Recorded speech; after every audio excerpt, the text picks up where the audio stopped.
আয়নাঘর নয়, এই জাতীয় কোনো টর্চার সেল বাংলাদেশে থাকতে পারবে না। আমার বন্ধু ইলিয়াসের কোনো খোঁজ নেই। তা আমি অবশ্যই সৌভাগ্যবান, আমার মতো সৌভাগ্যবান অনেকে হতে পারেননি, তাদের এখনো খোঁজ পাওয়া যায়নি, অনেকে জীবিত ফিরতে পারেননি। আল্লাহর রহমতে আমি জীবিত আছি। তো কেন আমি গুমের শিকার হলাম, এটা আমার মনে হয় তারা ভালো জানবেন। আর হয়তো আমি দলের মুখপাত্র ছিলাম, তারা এই ফেসিবাদী শাসন ব্যবস্থায় যারা তাদের জন্য মনে করে যে তাদের জন্য থ্রেট, এটাকে বাংলায় কি বলবো, তাদের জন্য হুমকি মনে করতো, তাদেরকেই তারা গুম করেছে, হত্যা করেছে, জেলে পুরেছে, মামলা দিয়েছে, অহরহ এই সমস্ত নির্যাতন করেছে।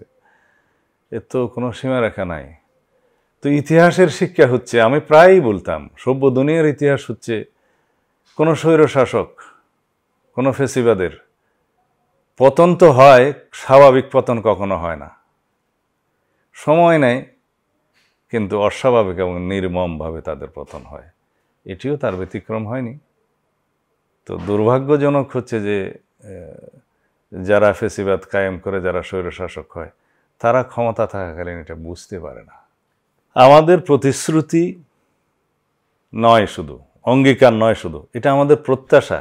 এই বিপ্লবের স্বপ্ন, এই বিপ্লবের প্রত্যাশা ছিল কোনোদিন যেন সেরকম ফেসিবাদের জন্ম আর না হয়, স্বৈরশাসকের জন্ম যেন এই দেশে না হয়। আয়নাঘর নয়, এই জাতীয় কোনো টর্চার সেল বাংলাদেশে থাকতে পারবে না। সেটা এই মুহূর্ত থেকে বিলুপ্ত হতে হবে। Treat chocolate, treat moment, sweet moment.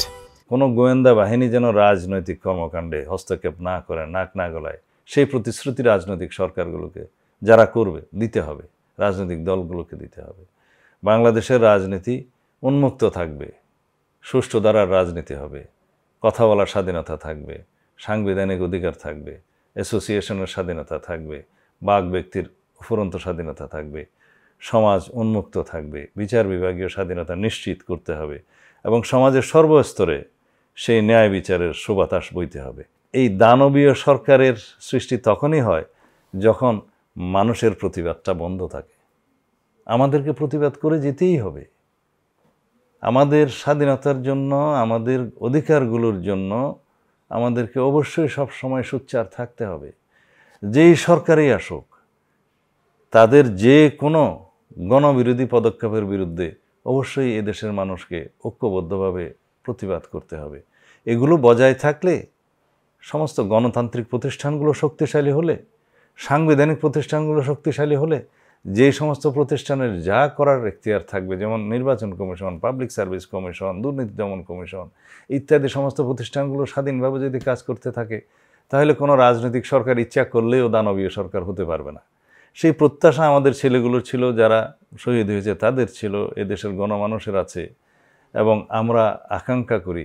কিন্তু আমরা রাজনীতিবিদ হিসাবে আমরা প্রতিশ্রুতি দিচ্ছি, আমরা অঙ্গীকার আবদ্ধ এই জাতির কাছে, যাতে ভবিষ্যতে এমন শাসন কায়েম করতে হবে যেটা মানুষের কল্যাণের জন্য, দেশের কল্যাণের জন্য।